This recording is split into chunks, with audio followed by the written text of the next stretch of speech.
तुम उसी तरह तोते के रूप में भटको। नहीं नहीं, मुझे आजाद करो वरना मैं तुम्हें छोड़ूंगा नहीं। अब तुम मेरा कुछ भी नहीं बिगाड़ सकते। अब तुम जाओ यहाँ से और अब से ऐसे ही घूमो। अब तुम्हें पता चलेगा कि दूसरों को दर्द देने में कैसा महसूस होता है। इसके बाद वह राक्षस वहां से उड़ जाता है। मरचू और उसकी पत्नी सीता दोनों खुश हो जाते हैं। मरचू पहले की तरह काम करने लगता है। वह और उसकी पत्नी दोनों खुशी खुशी जिंदगी गुजारने लगते हैं।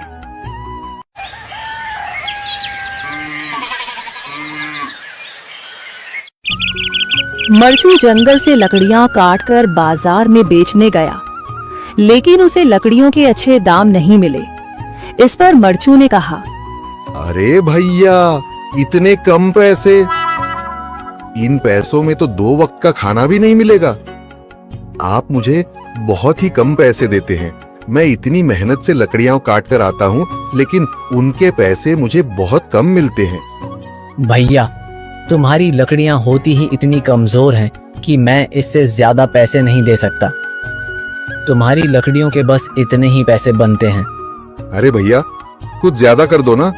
वो क्या है ना कि इन पैसों का तो कुछ भी नहीं आता। मैं अपनी जिंदगी कैसे गुजारूंगा?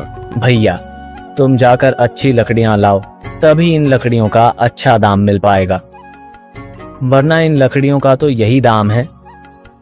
ये सुनकर मरचू बहुत ज्यादा परेशान हो गया और पैसे लेकर किराने की दुकान से सामान खरीदकर घर आ गया। घर पहुंचते ही मरचू की पत्नी सीता ने कहा, अरे जी, सामान ले आए आप? हाँ जी, सामान ले आया हूँ। सीता के चेहरे पर खुशी छा जाती है, लेकिन जब उसने सामान देखा, जी, इसमें तो बहुत थोड़ा सामान है।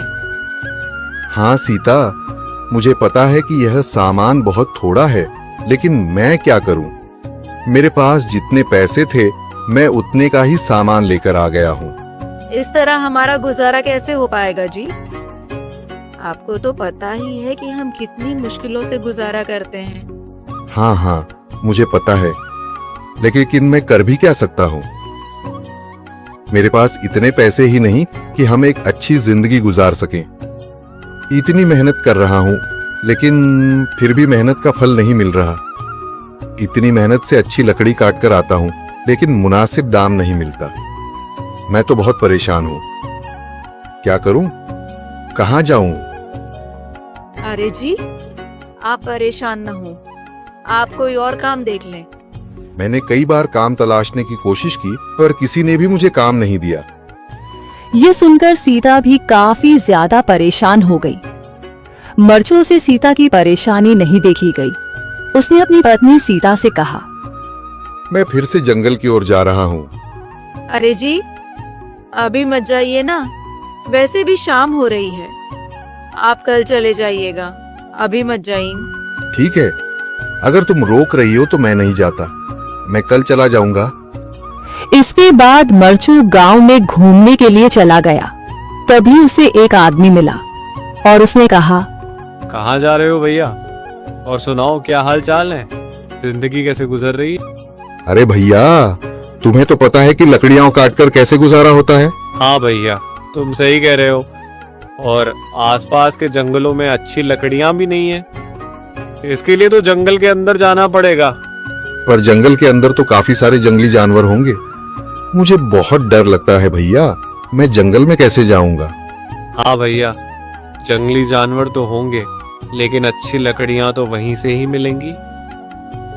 ये सुनकर मरचू बहुत ज्यादा परेशान हो गया, लेकिन वह आदमी बिल्कुल ठीक कह रहा था।